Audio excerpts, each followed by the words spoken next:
श्री सीताराम जी, आचार्य Girijesh Chaturvedi YouTube में आप सभी का स्वागत है, अभिनंदन है।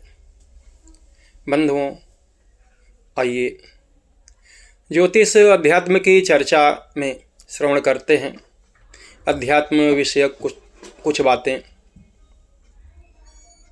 धर्म ग्रंथों में दान की महिमा अत्यंत ही बताई गई है। धन की 3 गति का वर्णन है।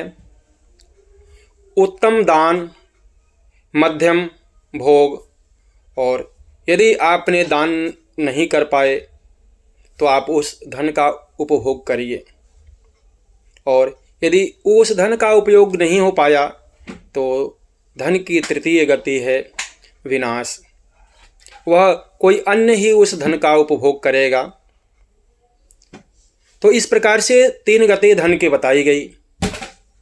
उत्तम दान, परंतु जहाँ दान की बात आई, एक सदगृहस्थ के लिए जो विवाह संस्कार के उपरांत गृहस्थ जीवन धारण करता है, सपत्नी सपरिवार के साथ है, वहाँ यदि आप दान करते हैं तो उस दान में अपनी धर्मपत्नी की सम्मति अवश्य ही लें।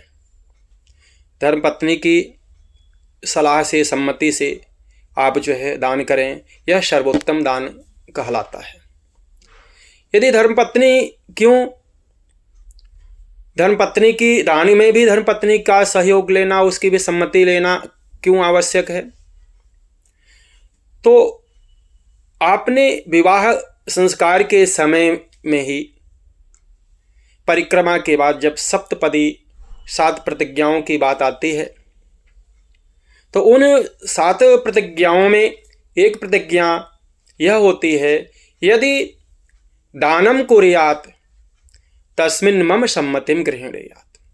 आपने हवन कुंड की अग्नि, प्रत्यक्ष जो अग्निदेव हैं, देवताओं के पूजन, देवता जो वहाँ पर विराजमान हैं, ब्राह्मण देवता जो जिन्हें भूसुर कहा गया, पृथ्वी के देवता, अपने गुरुजन, पूज्यजन, बंधु बांधव, माता पिता, सबके समक्ष आपने यह प्रतिज्ञा ली है, यह वचन दिया है उस विवाहिता धर्मपत्नी को कि यदि मैं दान भी करूँगा तो उस दान में तुम्हारी सम्मति के द्वारा, तुम्हारी सलाह के द्वारा मैं दान करूँगा। तो दान में भी यदि आप गृहस्थ हैं, सपरिवार हैं, सपत्नीक हैं, तो दान करने में भी आप जो है अपने मनमानी आप दान मत करें।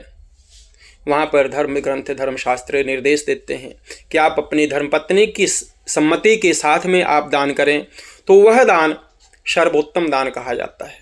अन्यथा फल में कमी आ सकती है, फल आधा आपको प्राप्त हो सकता है। क्योंकि कभी गृहस्थ जीवन में धन के बिना गृहस्थ जीवन आपका नहीं चल सकता। हर पग पग पर धन की आवश्यकता पड़ती है। तो वहाँ पर सम्मति लेने की बात शास्त्रों ने क्यों कही? आप गृहस्थ बनने जा रहे हैं, कहीं भावावेश में आकर के अपना सर्वस्व दान कर दें तो आपकी गृहस्थी, आपका धर्म, आपका गृहस्थ धर्म बाधित हो सकता है। परेशानियों में, संकटों में आप और संघर्षों में आप जा सकते हैं।